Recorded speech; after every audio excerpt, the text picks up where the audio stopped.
At narito naman ang mainit na balita mula sa mundo ng politika. Isang hindi inaasahang kaganapan ng gumulantang sa mundo ng politika sa bansa nang i-anunsyo ng Kongreso ang pagkakabasura at diskwalifikasyon ni Franz Castro mula sa kanyang posisyon bilang kinatuan. Ayon sa mga ulat, ito ay bunga ng mga isyong lumitaw sa kanyang mga aksyon at opinyon laban sa mga pulisiya ng gobyerno. Matapos ang ilang linggong tensyon sa pagitan ni Franz Castro at ng mga miyembro ng administrasyon, isang mahigpit na desisyon ang inilabas ng Kongreso. Si Castro, isang kilalang kritiko ng gobyerno, ay tinanggal sa kanyang posisyon bilang kinatawan ng mga kabataan at edukasyon. Ayon sa mga lider ng Kongreso, ang kanyang mga aksyon na di umano'y hindi sumusuporta sa mga programang pambansa at ang mga pahayag niya laban sa Administrasyong Marcos ay naging sanhi ng kanyang diskwalifikasyon. Hindi pinalampas ni Castro ang hakbang na ito at nagbigay ng matinding pahayag laban sa diskwalifikasyon. Ayon sa kanya, ang mga hakbang ng Kongreso ay isang uri ng pagsupil sa malayang pagpapahayag at sa mga karapatang pampolitika ng mambabatas.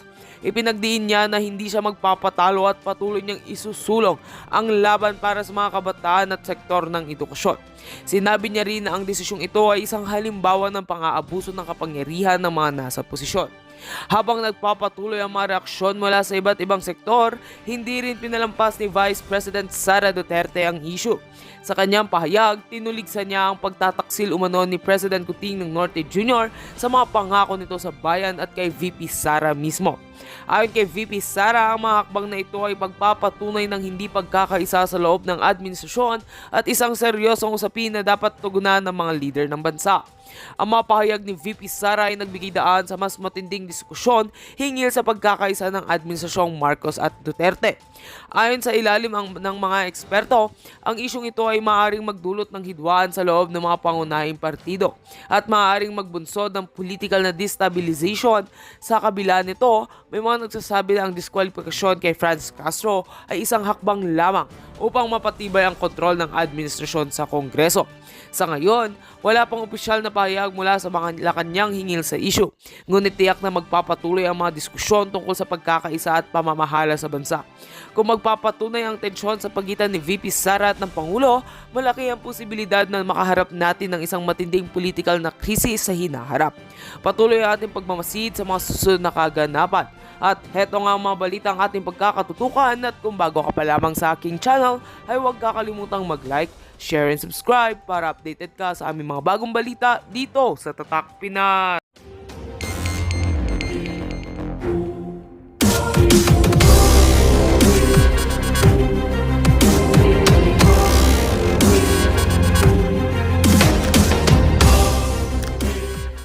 This should give us an advantage to those we hate and are facing charges, but the danger it may entail to those we protect or we are trying to protect. So now you understand. Now you understand why Franz Castro can use the rules, can use the can stay in Congress, can file her certificate of candidacy. Dapat pwede naman siyang tanggalin sa Kongreso dahil meron namang ebidensya, and the rules, the evidentiary weight is what Congress says it is.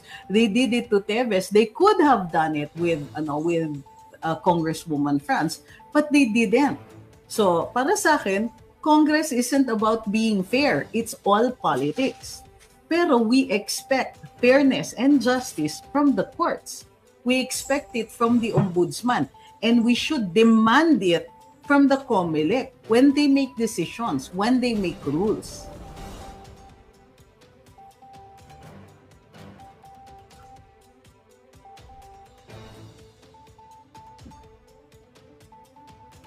Sabi ni Maynang, kaya gustong-gusto ko nanonood, nakikinig sa iyo kasi you explain information na maunawaan ng maayos.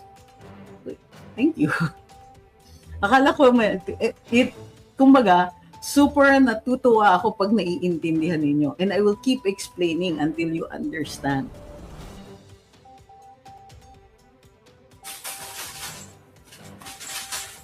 Sabi ni Priest, Congress is unfair, sad kay Teves. Totoo yan.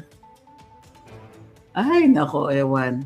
Alam nyo, for example, dito kay Comweng, Congress could have kept her.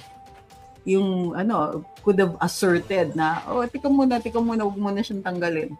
Pwede naman nilang gawin yun. Hindi, they didn't protect her, but they keep protecting other congressmen. So it really depends. Kasi politika yan. Yun yung difference. Ang decisions ng Kongreso on their own membership are ruled primarily by politics. It's not just, it should be about the evidence, but hindi parate.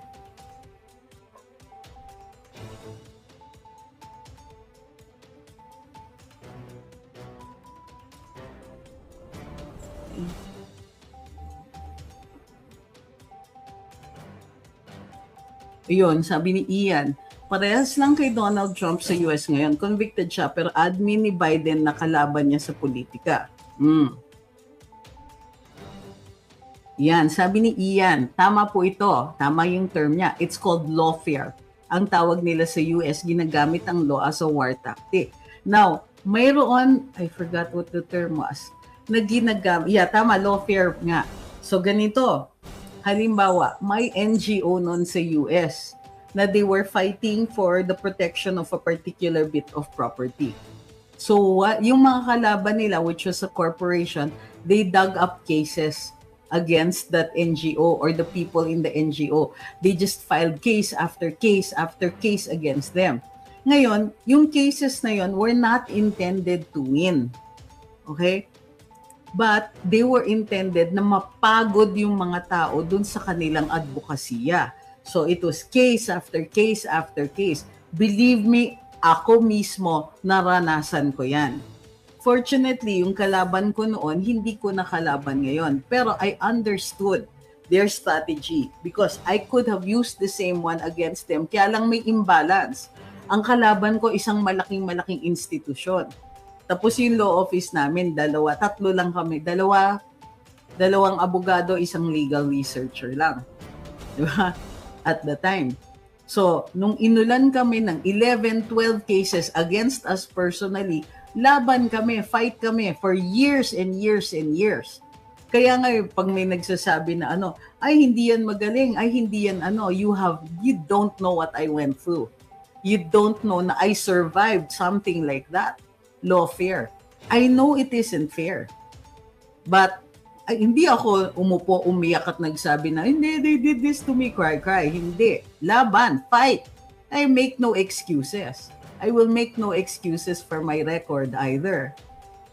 But I survived something like that and I know what that is like. Okay. So, gusto nyo ba dalhin sa politika yung ganyang klaseng ganyang klase na strategiya? Lalong-lalo na kung ginagawa siya nung mas malakas.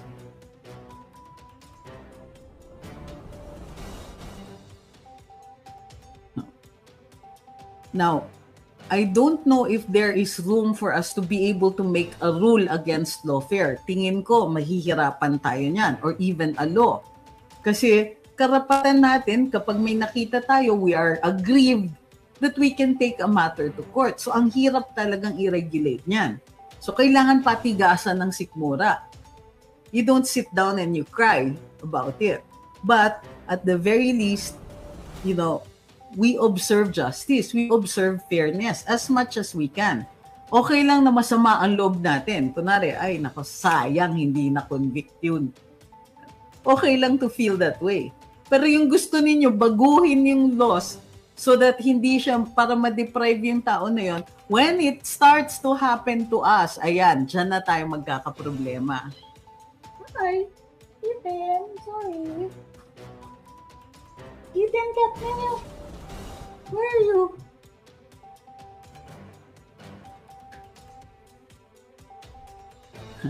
Sabi ni Katie, last day na bukas, baka magbago isip nyo. Tingnan ninyo how much is still needed for us to for many to understand. Ngayon, ito ay yung legal process pa lang, no? Ito pa yung what about yung sa ating elections? Marami pang hindi naiintindihan dyan. So, Iniba, can you imagine? Tatakbo ka when you cannot, ang dami pang kailangan gawin na naiintindihan ko na gusto ninyo tumakbo ko because you trust that I can do all of these things in higher office.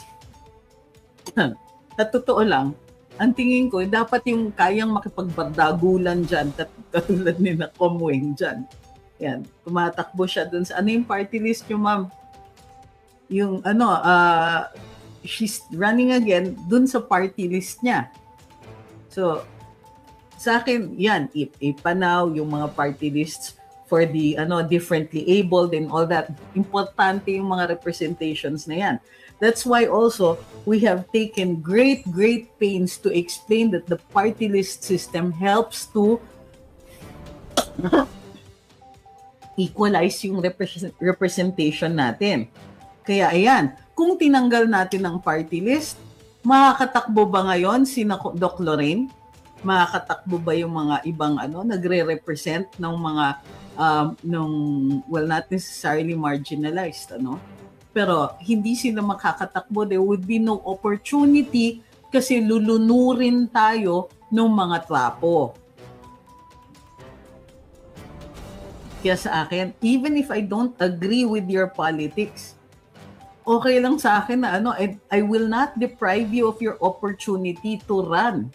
O halimbawa, I understand na dati tumakbo bilang senador, I don't know if he's going to run again, ni Sir Lisalito David. Now, he's very pro-church. He has a radio program sa Veritas. We don't always agree. Hindi yan Duterte, ha?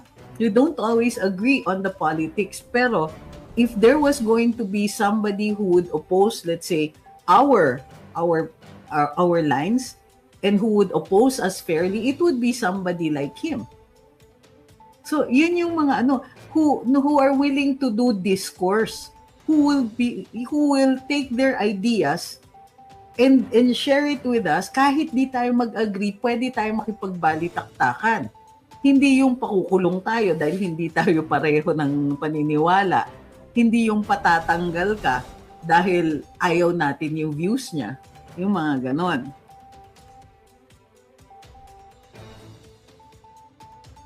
Guys, asarin na natin lahat si Attorney Pix para makuha natin ang gusto natin na tumakbo siya. Oy, nangako ako that I will seriously consider for 2028. Give that time.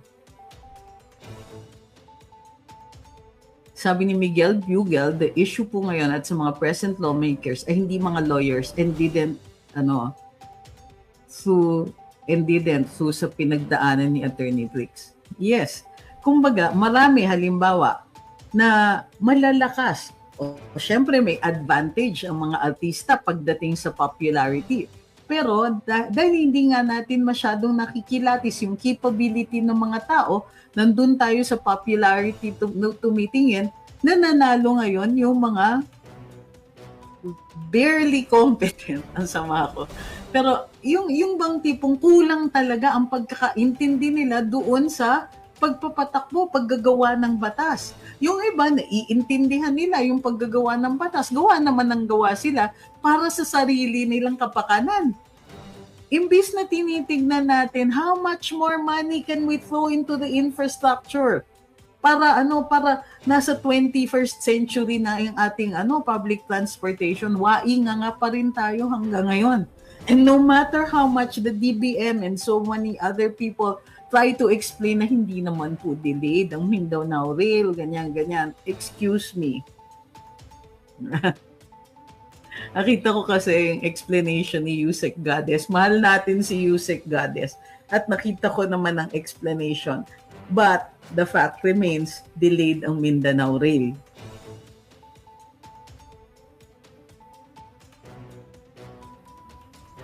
JR says, who would you suggest for Senate, please? Since I am able to vote abroad here in the UK after 22 years, dual citizen na kasi ako. Yay! Thank you very much. At na kayo, na rehistrado na kayo para makaboto. Okay?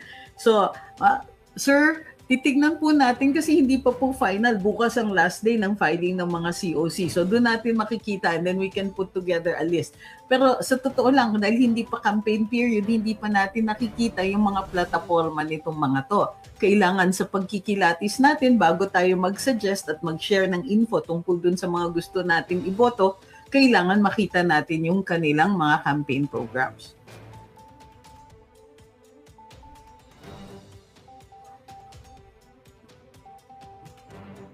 Pati Defensor says, welcome daw po yung pagtakbo ni FPRD sa pagka-mayor ng Davao City, sabi ni Speaker, kasi hindi na raw nila haharapin sa Kongreso kapag nanalo. Ang lame naman ang dahilan. Takot lang sila talaga kay FPRD. Yup. Oh yeah.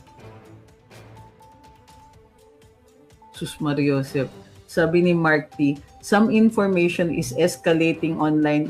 Ikaw lang ang nagsasabing escalating, ha? Online about you turning your back on the Dutertes. Is that true? How can I turn my back on the Dutertes? Nagkikita naman kami ni Sir. How can I be turning my back on anybody? I have not been asked to run. Tinanong ako, tatakbo ka ba? Hindi sinabi, tumakbo ka. So, ano yung turning your back on the Dutertes? Ang dami namang imbento. Nag-umpisa yan. Ako daw yung nag-convince kay Mayor Baste na i-bash niya si SBG. Parang walang isip si Mayor Baste. Kahit tanungin niyo siya, hindi po ako yon. Hindi ako ganun ka-influential sa kanila. Buti nga kung maaalala niyo yung pangalan ko. Pangalawa, ano pa yung isang sinabi sa akin? Ako daw ang spy ni Amy sa PDP.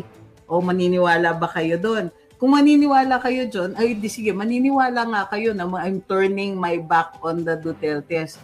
So, kung magsasabi kayo ng ganyan, escalating information, sabihin niyo sa akin kung sino yung nagkakalat niyan. Nang sa gayon, mako-call out natin yung tao. Pero you're bringing it here and making it like a big deal. Hindi siya big deal. It's not escalating. It doesn't have any traction. People are excited about who is filing their COCs. But to pay attention to something as small and insignificant as that. From the start, sinabi ko sa inyo, ayokong tumakbo. Ewan ko kung bakit iniisip ninyo that by refusing to run, meron akong problema.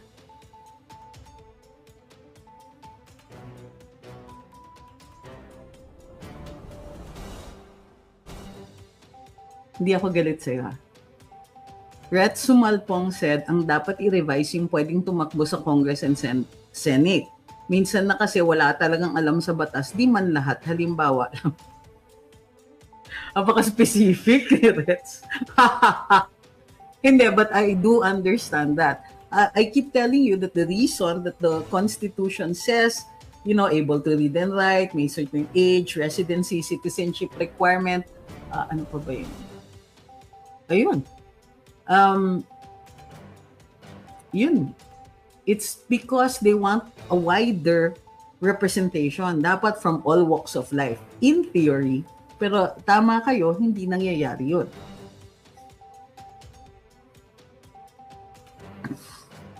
Sino sa tingin niyo magiging top 1 senator? Sa Senate sa 2025, hindi pa nga natin nakikita yung finalist. Na tayo.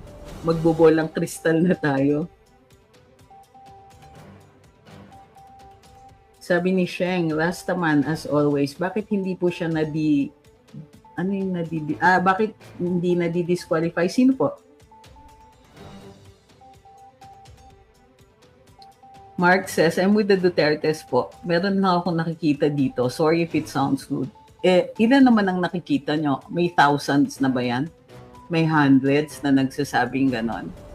Kasi alam nyo, whether I run or not, they're going to say something. Alam nyo ba yon? Nung naamoy ng mga tao, yung mga galit sa akin, ang nakakainis niyan, yung mga mismong DDS, inaaway nila sariling mga taga-DDS, mga DDS din. Which makes me think that these people, hindi sila tunay. Hindi sila DDS kasi naninira sila ng kapwa. At wala namang ginagawa sa kanila. Anong kasalanan ko dyan sa mga yan para ipagkalat nila yan? Diba? Nakita lang ako na kausap ko si PRD. Ang dami nang nagduda. Tapos nung hindi ako tumakbo, ayan na naman.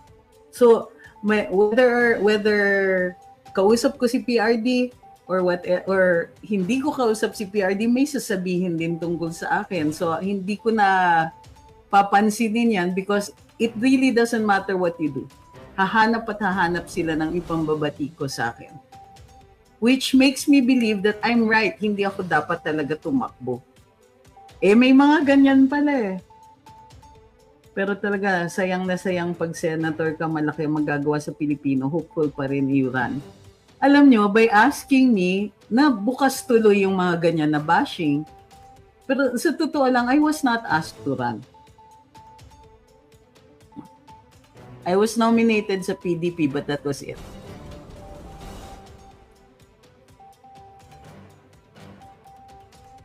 Besides, wala akong makinarya, wala akong pera.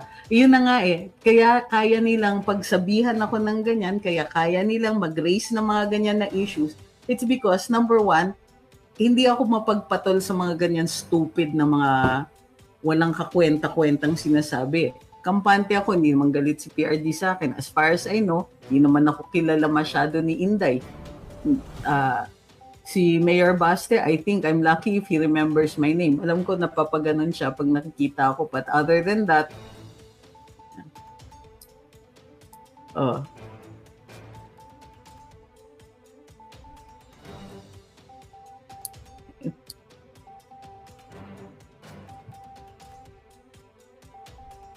okay. Sabi ni Elo Rodriguez, dapat itaas ang standards para sa running for Senate, Congress at executives. Hindi, pag executive appointed na yon. Secretary na nga lang for certain office, dapat civil service passer ka. Napaka-unfair naman. Civil service professional dapat. CSO. Ang daming hindi mapa-appoint. Ang problema kasi para naman nating yung presidente. Parang how do you call this? Nalilimit yung choices ng presidente. Kasi kailangan din yung presidente mapapagkatiwalaan niya yung mga na-appoint niya.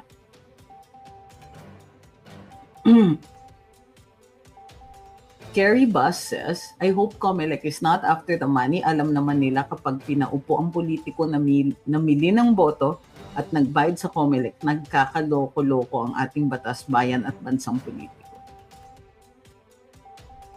I understand, yes.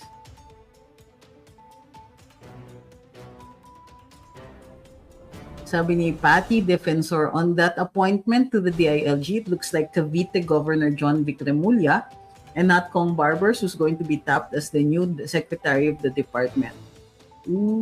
Ang powerful ng mga Remulla ngayon. Sabi ni Decky Boy, as much as we want to disqualify the Tapo because of their criminal case, as the saying goes, don't do unto others what you don't want to do unto you or on our candidates.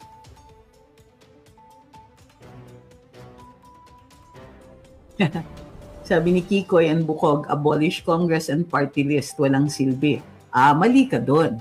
Kasi ang dapat ina-abolish natin ay yung batas that have made things this way. Ibig sabihin, I won't throw the baby out with the bathwater. Agree kasi ako dun sa konsepto ng party list, but only if papasok yung Kasi tinanggal nila yung mga marginalized sa totoo lang. Grabe yung changes. At ang may problema dito, ang gumawa ng batas ay yung mga kongresista and they want to make it easy for them to be able to use the party list system to perpetuate their dynasties, themselves in power, and so on. So, it's the law. Ang pangit ng pagkagawa ng batas dahil syempre, ang nilagay natin dyan ay mga makasarili na tao. So, in the end, it's still also about the people that we vote for. You can put in system after system after system. Pero kung upo tayo ng upo ng mga greedy people na wala namang intention talaga magsilbi sa bayan at walang maipakita na meron silang paninilbihan sa bayan other than their family name, then stop natin yung ganyan. Yun ang itigil natin, yun ang i-abolish natin. Yung practice na pag sikat, iboboto. Kapag ay familiar yung family name, iboboto. Yan. Abu says, can you dedicate one live on the topic of how to vote for our candidates and how the voting system works para hindi ma-invalidate yung mga votes natin? Okay, yeah, we'll do that. I was going through again the Omnibus Election Code. Kaya natuwa ako nandito si Madam, si former COMELEC Commissioner Ma'am Gwen Guanzon, Rowena Guanzon. Kasi, you know, pagka ako yung nagtanong sa kanya, yung makakasiguro tayo na we're going to get the right answers. Yun sabi ni El Puncho, no to sing and dance. Yun nga yung problema. Kasi pagka yung mga botante, hindi nila talaga kilala yung tao, they will go for what makes them memorable. Kaya importante dun sa ibang mga kandidato na nakakapag face-to-face, shake hands, song and dance, ganyan, hanap sila. O kaya magpapatawa, magpapa-cute, magpapa-something para tumatak yung pangalan nila dun sa isip ng mga tao. So what do? It has to be information talaga. Discuss natin yung mga qualities ng tao, i-discuss natin yung quality ng kanilang plataforma. At isa pa, tanungin natin parati sa kanila, teka, baka naman binubudol mo kami, sir or ma'am. Anong pwede namin gawin pagka hindi mo ginawa itong mga pagka wala man lang kahit isa dito sa mga pinangako mo, ano yung paningil namin sa inyo? Ha? Papansinin niyo pa ba kami pag kami naboto na namin kayo? Baka naman talikuran nyo na kami. Ask them all the time kasi dyan tayo nadali eh.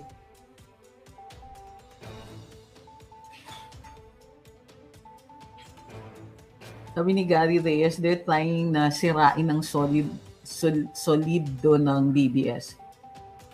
Uy, andito si Tio. Hi, Tio. Sabi niya, if there's one person I truly admire and believe deserves a seat in the Senate, it would be Attorney Knox. She did an outstanding job as BBM's press secretary and has proven her competence even more as a lawyer. What I appreciate is how she explains legal concepts for free on social media, breaking them down in a way that's easy to understand, even for those without a legal background. I've personally learned more from her than some of my law professors. Oy, Tio, bawal magpaiyak. At wala pa akong barya. Pero pagdating ko dyan, manlilibre ako. You deserve at least ice cream. O, di ba?